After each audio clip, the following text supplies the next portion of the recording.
어머님 때문에 우리 가족이 얼마나 힘든지 아세요? 며느리 은지의 목소리가 거실 전체를 울렸습니다.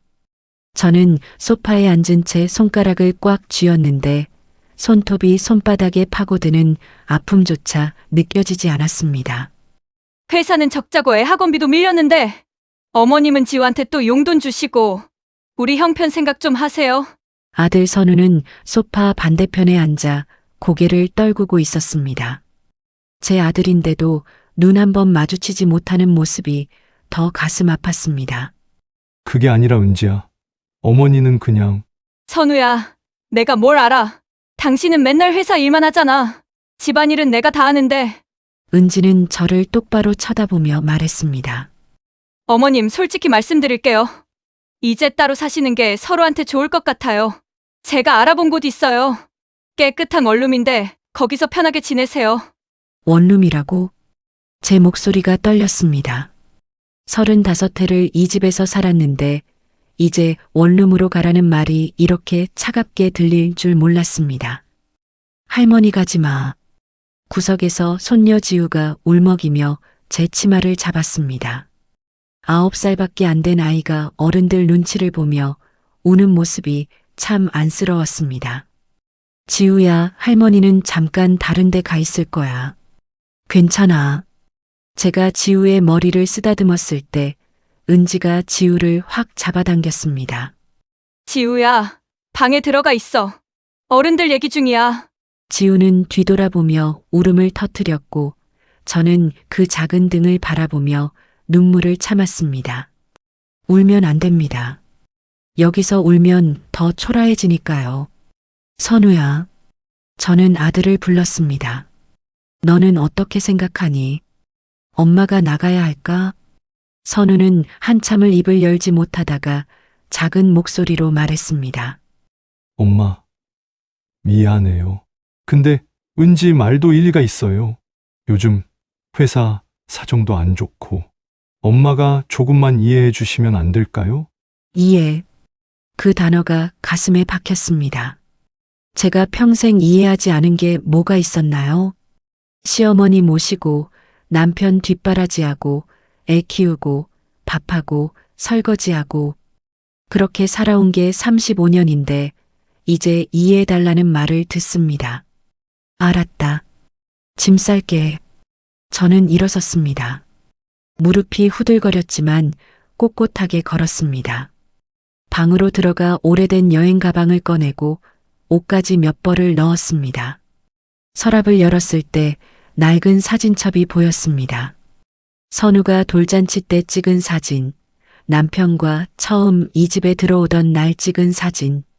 사진 속 제 얼굴은 참 어리고 밝았는데 지금 거울에 비친 제 얼굴은 주름투성이에 눈가는 처져 있었습니다. 서랍 깊숙한 곳에서 낡은 봉투 하나가 만져졌습니다. 오래된 서류들이 들어있는 봉투. 35년 전 남편 회사가 부도 위기에 처했을 때 친정 땅을 팔아 회사를 살렸던 그때의 증서와 계약서. 회사 지분 30%.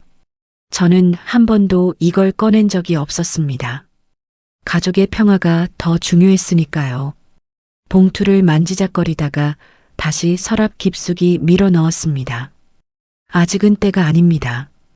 가방을 들고 나왔을 때 은지는 거실에서 설거지를 하고 있었고 선우는 소파에 앉아 핸드폰만 보고 있었습니다. 아무도 저를 배웅하지 않았습니다. 현관문을 열고 나서는 순간 뒤에서 쾅 하고 문 닫히는 소리가 들렸습니다. 계단을 내려가는데 다리가 풀렸습니다. 난간을 붙잡고 한참을 서 있었는데 위층에서 지우의 우는 소리가 희미하게 들렸습니다. 할머니, 할머니. 저는 고개를 들어 하늘을 봤습니다.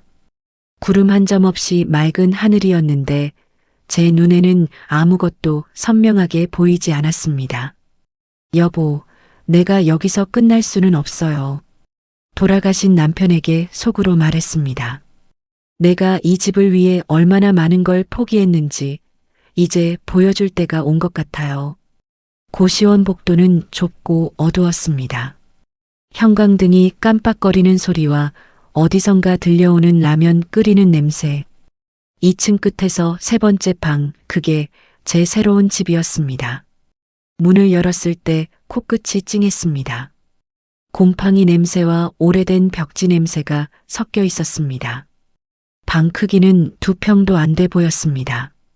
작은 책상 하나, 좁은 침대 하나, 그리고 창문 하나. 가방을 내려놓고 침대에 앉았습니다. 스프링이 삐걱거리는 소리가 났고 저는 그제야 한숨을 길게 내쉬었습니다. 핸드폰이 울렸습니다. 선우였습니다. 엄마, 잘 도착하셨어요? 불편한 거 없으세요? 목소리는 조심스러웠지만 미안하다는 말은 없었습니다. 응, 괜찮다. 걱정 마. 짧게 대답하고 전화를 끊었습니다.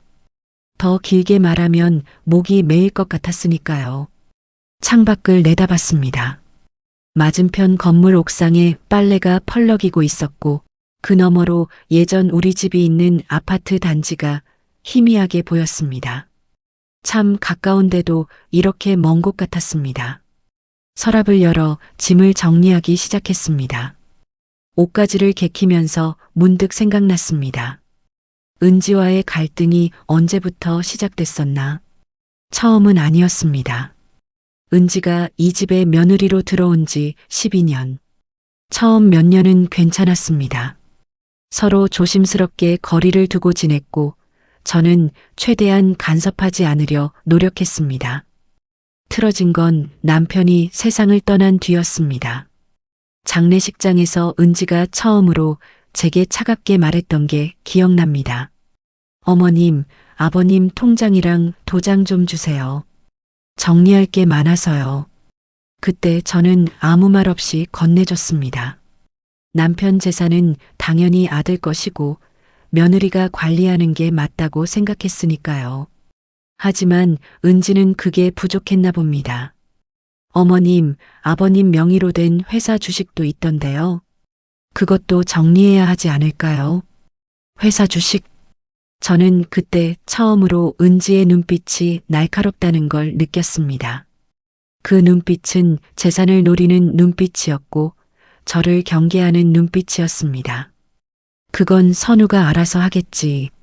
나는 잘 모르는 일이야. 거짓말이었습니다. 저는 알고 있었습니다. 그 회사 주식 중 30%가 제 이름으로 되어 있다는 걸.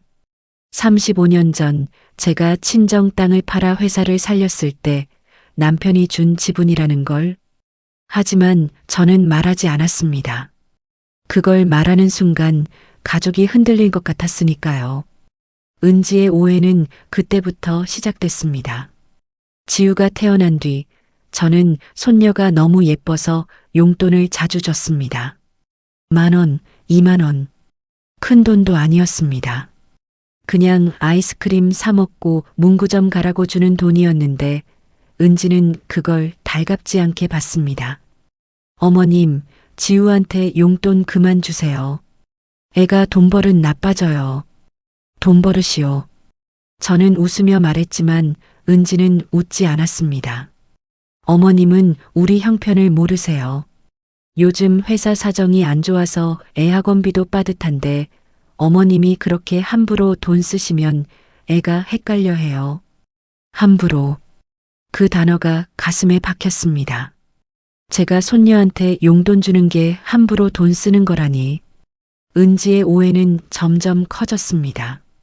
제가 거실에 앉아 있으면 뭔가 감시당하는 기분이라고 했고 제가 부엌에서 설거지를 하면 자기 영역을 침범한다고 느꼈고 제가 지우와 놀아주면 애를 버릇없게 만든다고 했습니다. 제일 아팠던 건 생일날이었습니다. 은지 생일날 저는 새벽부터 일어나 미역국을 끓였습니다. 은지가 좋아하는 떡도 사고 케이크도 작은 거 하나 준비했습니다. 돈이 많지 않았지만 최선을 다했습니다. 어머님, 이거 왜 하셨어요? 은지가 식탁을 보더니 싸늘하게 말했습니다. 내 생일인데 당연히 챙겨줘야지.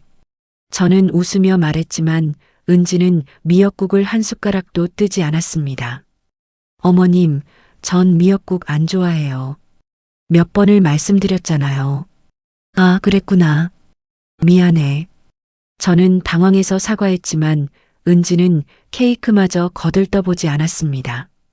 그날 저녁 쓰레기통에서 제가 준비한 미역국과 케이크가 그대로 버려진 걸 봤을 때 눈물이 났습니다.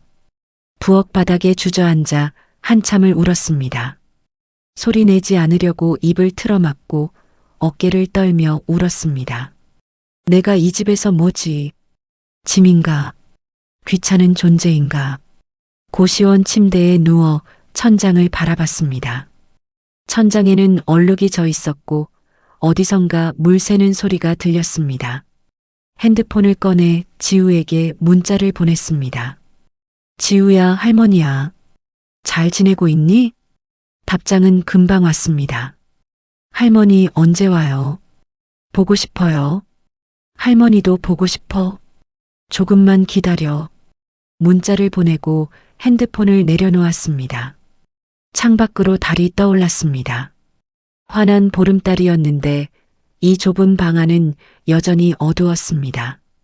여보, 내가 뭘 잘못한 걸까요? 돌아가신 남편에게 물었습니다. 내가 그렇게 이기적이었나요? 내가 며느리한테 잘못한 게 있나요?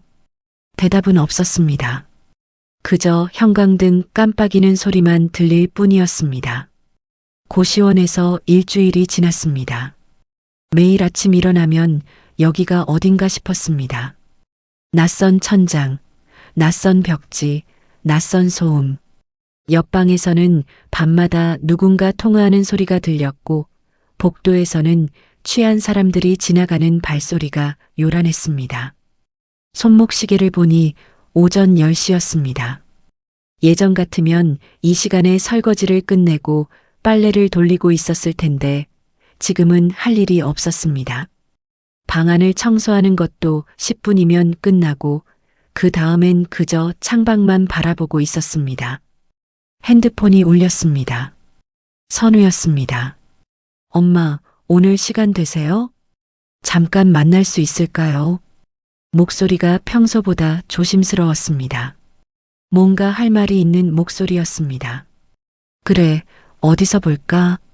집 근처 카페에서 봐요. 1시쯤. 알았다. 전화를 끊고 거울을 봤습니다. 머리는 부스스했고 얼굴은 헬쑥했습니다. 일주일 사이 더 늙은 것 같았습니다. 서둘러 옷을 갈아입고 머리를 빗었습니다. 아들 앞에서 초라한 모습 보이고 싶지 않았으니까요. 카페에 먼저 도착했습니다. 구석 자리에 앉아 아메리카노 한 잔을 시켰습니다.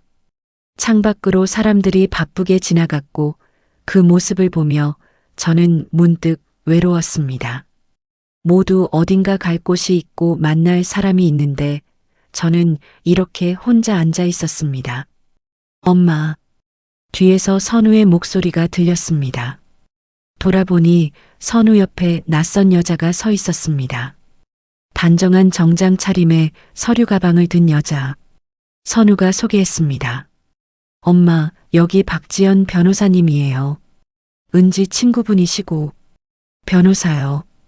가슴이 철렁했습니다. 왜 변호사를 데려온 걸까요? 안녕하세요, 어머님. 오늘 뵙게 돼서 영광입니다. 박 변호사는 공손하게 인사했지만 눈빛은 차갑고 날카로웠습니다. 사람을 평가하는 눈빛이었습니다. 앉으세요. 세 사람이 테이블에 둘러앉았습니다. 선우는 커피를 주문했고 박 변호사는 서류 가방에서 파일 하나를 꺼냈습니다. 어머님, 오늘은 아버님 유산 정리 건으로 찾아뵙게 됐습니다. 유산 정리요. 제 목소리가 떨렸습니다. 네, 아버님이 돌아가신 지 2년이 넘었는데도 아직 정리되지 않은 부분들이 있어서요. 특히 회사 관련 지분이 복잡하게 얽혀 있더라고요. 박 변호사는 서류를 제 앞에 펼쳤습니다. 복잡한 법률 용어들이 빼곡히 적혀 있었고 제 눈에는 제대로 읽히지도 않았습니다. 여기 보시면 아버님 명의로 된 회사 지분이 70%입니다. 그리고 나머지 30%가 어머님 명의로 되어 있는데요. 제 심장이 두근거렸습니다. 드디어 그 이야기가 나왔습니다. 네, 알고 있어요. 어머님께서 이 지분을 언제 어떻게 받으셨는지 혹시 기억하세요? 기억하죠. 35년 전이었어요. 저는 천천히 말했습니다. 남편 회사가 부도 위기에 처했을 때 제가 친정 땅을 팔아서 회사를 살렸어요. 그 대가로 받은 지분이에요. 선우가 깜짝 놀란 표정으로 저를 봤습니다. 엄마, 그런 일이 있었어요. 처음 듣는 얘긴데요. 너는 그때 어렸으니까 모르지. 7살이었잖니. 박 변호사가 끼어들었습니다. 어머님, 그런데 문제는 이 지분에 대한 명확한 증빙 서류가 없다는 겁니다. 구두 약속으로만 이루어진 거라면 법적 효력이 약할 수 있어요. 증빙 서류 있어요. 저는 단호하게 말했습니다. 친정 땅 매각 증서랑 회사 지분 계약서 다 있어요. 집에 보관하고 있죠. 아, 그렇군요. 박 변호사는 잠시 말을 멈췄다가 다시 입을 열었습니다. 그렇다면 어머님, 이 서류 한번 확인해 주시겠어요? 여기 지분을 선우 씨 앞으로 이전하는 동의서인데요. 어차피 선우 씨가 회사를 운영하고 계시잖아요. 명의만 정리하는 거예요. 명의만 정리요. 저는 서류를 천천히 읽기 시작했습니다. 읽으면 읽을수록 이상했습니다. 이건 단순한 명의 이전이 아니었습니다. 제 지분 30% 전체를 선우가 아니라 은지 앞으로 넘기는 내용이었습니다. 이거 선우 앞으로 넘기는 게 아니라 은지 앞으로 넘기는 거네요. 네, 그게 세금 문제도 있고 해서요. 며느리 명의로 하는 게 유리하답니다. 박 변호사는 능숙하게 설명했지만 저는 믿을 수 없었습니다. 선우야. 저는 아들을 똑바로 쳐다봤습니다. 너도 이거 알고 있었니? 선우는 고개를 숙였습니다. 엄마, 미안해요. 근데 회사 사정이 정말 안 좋아요. 이번 분기에 적자가 너무 커서 정리할 게 많고 은지도 회사 일 도와주고 있거든요. 명의만 은지 앞으로 하면 세금도 절약되고. 세금 절약. 저는 쓴웃음이 나왔습니다. 그래서 엄마 지분을 며느리한테 다 넘기라는 거니. 어머님, 너무 감정적으로 받아들이지 마세요. 이건 그냥 법적 절차일 뿐이에요. 가족끼리 뭐 그렇게까지 따지겠어요. 박 변호사의 말투는 여전히 공손했지만 속내가 보였습니다. 이 여자는 저를 무식한 늙은이로 보고 있었습니다. 쉽게 설득할 수 있는 대상으로. 저는 서류를 천천히 접었습니다. 이건 할 수 없어요. 엄마. 선우가 당황한 목소리로 불렀습니다. 엄마, 가족인데 이렇게까지 하시면 어떡해요. 은지도 상처받아요. 은지가 상처받는다고요. 저는 목소리를 높였습니다. 선우야, 엄마는 지난 일주일 동안 고시원에서 살았어. 형광등 깜빡이는 소리 들으면서 옆방에서 술 취한 사람 소리 들으면서. 그게 상처가 아니고 뭐니? 근데 지금 내가 엄마한테 지분까지 내놓으라는 거야. 어머님, 진정하세요. 박 변호사가 끼어들었습니다. 이건 어머님을 위한 일이기도 해요. 지분을 정리하시면 매달 일정 금액을 생활비로 드릴 수 있거든요. 지금처럼 고시원에서 사실 필요 없잖아요. 생활비요. 제가 웃었습니다.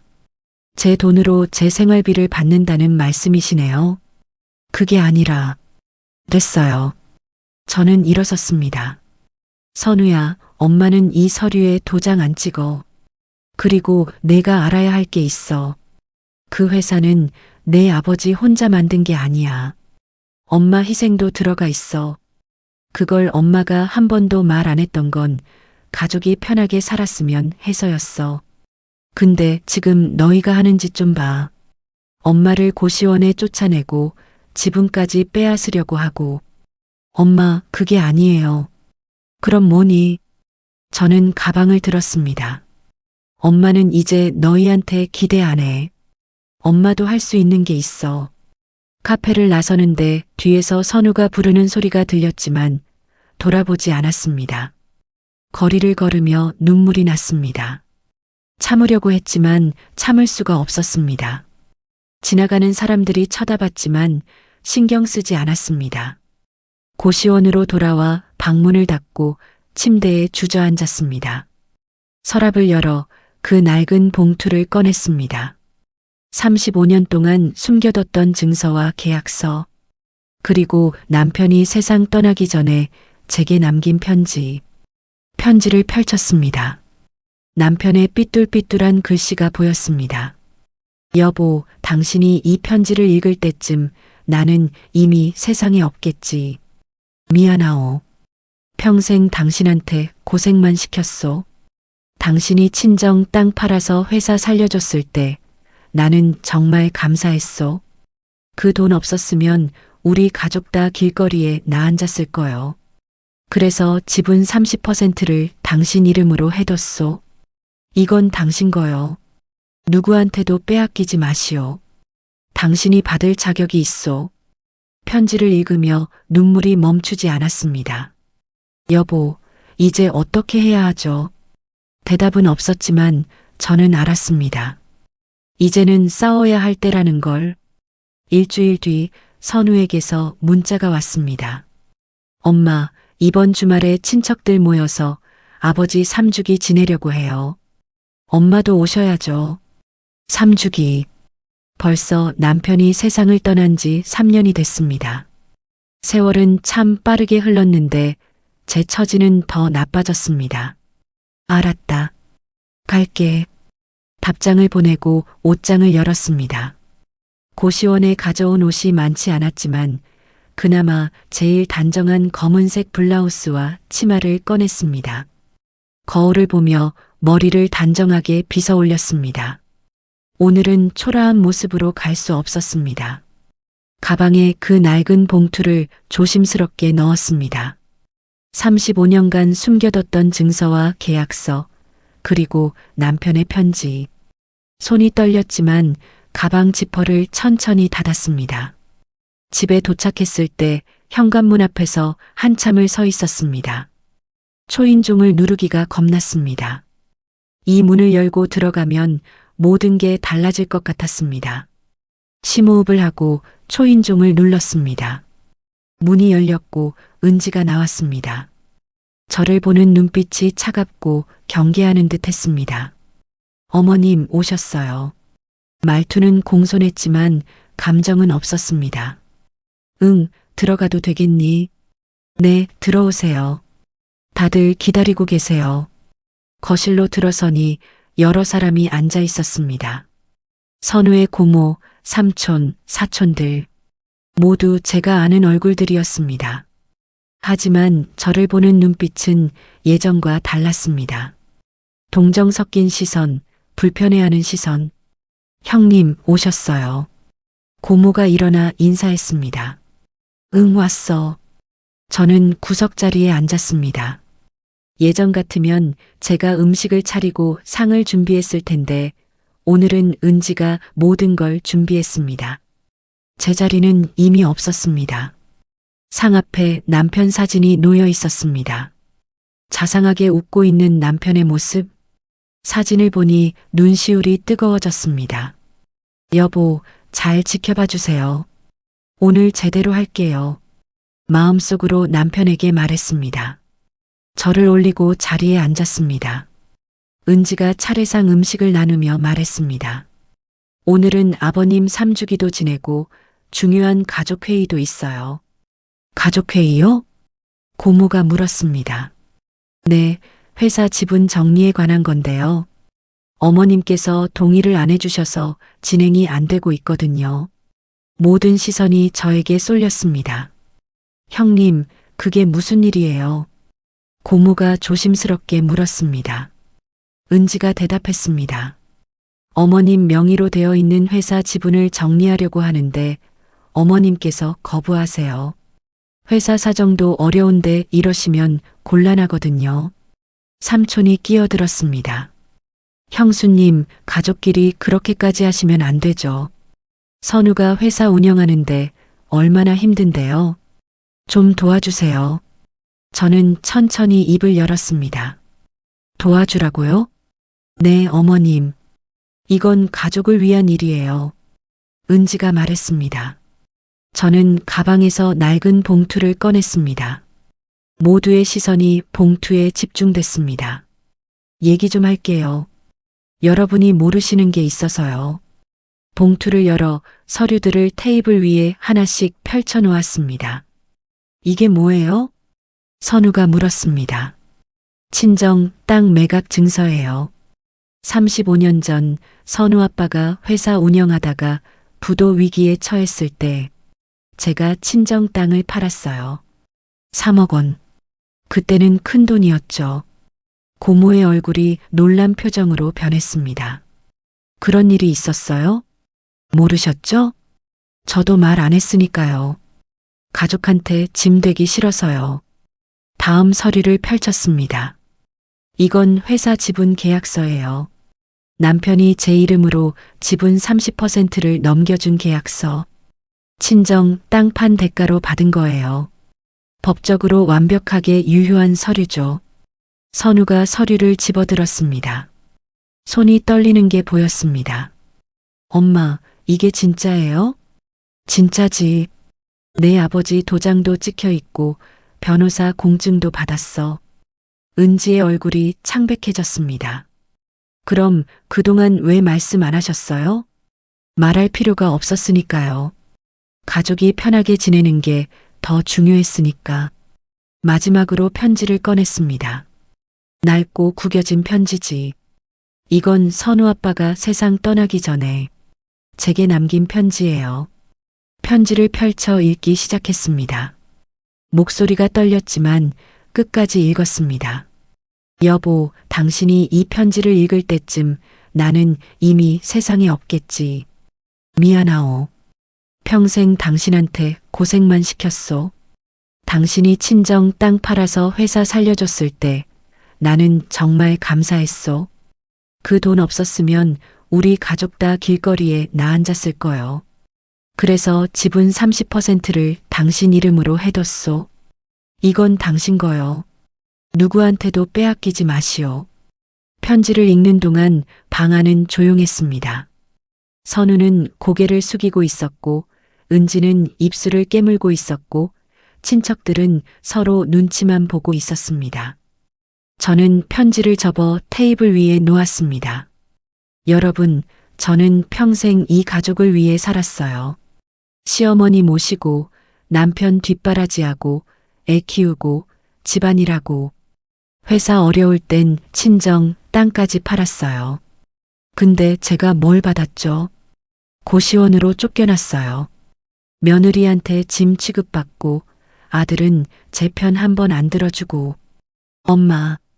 선우가 떨리는 목소리로 불렀습니다. 선우야, 엄마 말 아직 안 끝났어. 은지야, 너는 나에게 지분을 다 넘기라고 했지. 세금 절약한다면서. 근데 그건 다 거짓말이었잖아. 너는 네가 다 가지려고 했던 거야. 어머님, 오해예요. 은지가 급하게 말했습니다. 오해가 아니야. 변호사 데려와서 나한테 서류 들이밀었잖아. 무식한 늙은이니까 쉽게 넘어갈 거라고 생각했겠지. 은지는 말문이 막혔습니다. 저는 일어섰습니다. 오늘부터 저는 제 권리를 찾을 거예요. 회사 지분 30% 제 거예요. 그리고 회사 운영에도 참여할 거예요. 이사회 참석하고 중요한 결정에 제 의견 낼 거예요. 고모가 조심스럽게 말했습니다. 그럴 필요까지 있으세요. 가족끼리. 가족이요? 저는 쓴웃음을 지었습니다. 가족이라면 엄마를 고시원에 안 보냈겠죠. 가족이라면 엄마 지분을 빼앗으려 안 했겠죠. 선우가 벌떡 일어나 제 앞에 무릎을 꿇었습니다.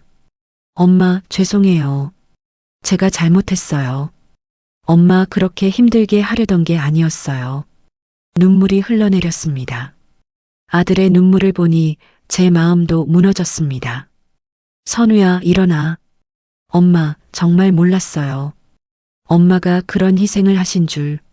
아버지 편지도 처음 봤어요. 은지도 일어나 제 앞에 섰습니다. 눈가가 붉어져 있었습니다. 어머님, 제가 잘못했어요. 어머님을 오해했어요. 정말 죄송해요. 저는 두 사람을 번갈아 봤습니다. 화가 나면서도 안쓰러웠습니다. 이 사람들도 힘들었을 겁니다. 회사 사정 어렵고 생활비 걱정하고 다만 방법이 잘못됐을 뿐. 일단 앉아 다들. 모두가 자리에 앉았습니다. 저는 천천히 말했습니다. 너희 돈을 빼앗으려는 게 아니야. 다만 내가 받아야 할 존중은 받고 싶어. 난 그럴 자격 있다고 생각한다. 그리고 이 지분은 나중에 우리 손녀 지우한테 물려줄 거야.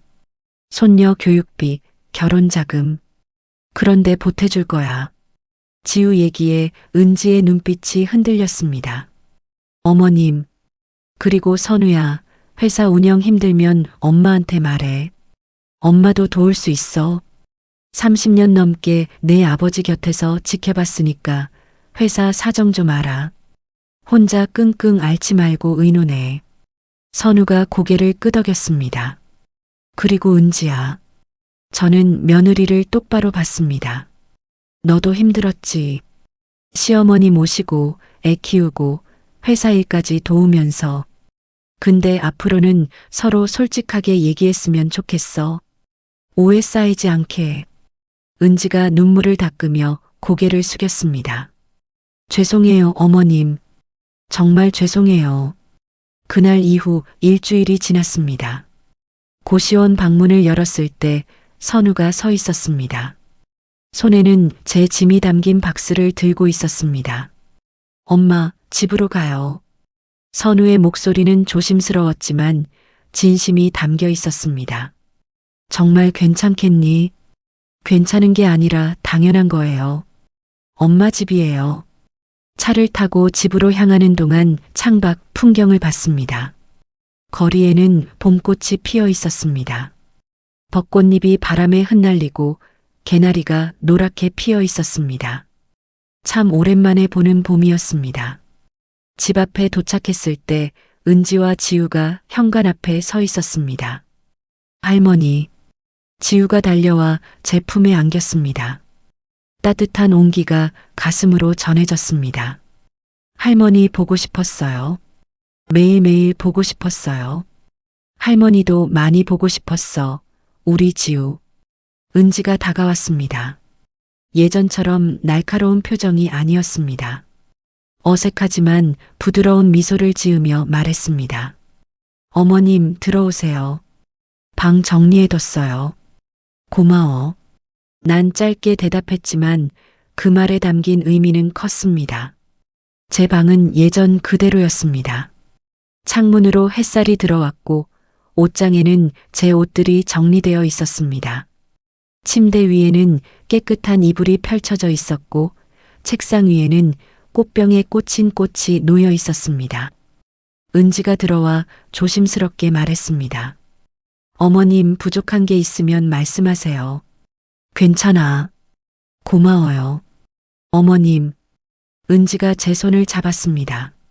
손이 떨리고 있었습니다. 정말 죄송해요. 그동안 어머님한테 너무 못했어요. 어머님이 얼마나 희생하셨는지 몰랐어요. 저는 은지의 손을 꽉 잡았습니다. 나도 미안하다. 네 입장을 생각 못했어. 너도 힘들었을 텐데. 두 사람은 한참을 말없이 서 있었습니다. 서로의 손을 잡은 채로. 그날 저녁 오랜만에 온 가족이 식탁에 둘러앉았습니다. 은지가 준비한 저녁상이었습니다. 된장찌개, 생선구이, 나물 반찬들. 화려하지 않지만 정성이 담긴 밥상이었습니다. 많이 드세요, 어머님. 은지의 목소리가 예전보다 부드러워졌습니다. 저도 국 한 그릇을 떠서 선우 앞에 놓았습니다. 많이 먹어라. 요즘 많이 힘들지. 괜찮아요, 엄마. 이제 좀 나아질 것 같아요. 지우가 제 옆에 앉아 종알종알 학교 이야기를 했습니다. 급식 메뉴가 어땠고, 친구랑 무슨 놀이를 했고, 선생님이 칭찬해 줬다고. 그 소소한 이야기들이 참 소중하게 느껴졌습니다. 할머니, 우리 이제 계속 같이 살 거지요. 그럼 할머니가 어딜 가겠니? 안심한 표정으로 지우가 밥을 먹는 모습을 보며 웃음이 났습니다. 식사가 끝나고 설거지를 하려는데 은지가 말렸습니다. 어머님, 제가 할게요. 쉬세요. 같이 하자. 둘이 하면 빨리 끝나잖아. 두 사람이 나란히 서서 설거지를 했습니다. 은지가 설거지를 하고 제가 행주로 닦았습니다. 말은 없었지만 어색하지 않았습니다. 밤이 되어 제 방 창문을 열었습니다. 시원한 바람이 들어왔습니다. 밤하늘에는 별이 총총히 박혀 있었고 어디선가 개구리 우는 소리가 들렸습니다. 여보, 잘 지켜봐 주셨죠? 하늘을 보며 남편에게 말했습니다. 당신 말대로 했어요. 제 권리 지켰어요. 근데 알았어요. 이건 돈 때문이 아니었어요. 존중받고 싶었던 거예요. 제가 이 가족을 위해 한 일들을 인정받고 싶었던 거예요. 바람이 불어왔습니다. 마치 남편이 대답하는 것처럼 느껴졌습니다. 이제야 숨을 쉬는 기분이에요. 눈물이 흘렀지만 슬픈 눈물은 아니었습니다. 모든 게 완벽하게 해결된 건 아니었습니다. 여전히 은지와는 어색한 순간이 있었고, 선우는 회사 일로 스트레스 받았고, 저도 가끔 외로움을 느꼈습니다. 하지만 이제 우리는 서로를 조금 더 이해하게 됐습니다. 완벽하지 않아도 괜찮습니다. 천천히 가면 됩니다. 창밖으로 벚꽃잎이 날아왔습니다. 하얀 꽃잎이 바람에 흩날리며 땅에 내려앉았습니다. 늦은 봄이지만 새로운 시작이었습니다. 여러분, 오늘 이야기는 여기까지입니다. 평생 가족을 위해 헌신했지만 인정받지 못했던 한 여성이 마침내 자신의 목소리를 내고 가족과 진정한 화해를 이루는 이야기였습니다. 혹시 여러분도 비슷한 경험이 있으신가요? 댓글로 여러분의 이야기를 들려주세요. 다음에도 우리 주변에서 일어날 수 있는 진솔한 가족 이야기로 찾아뵙겠습니다. 구독과 좋아요, 알림 설정 잊지 말고 꼭 부탁드립니다. 감사합니다.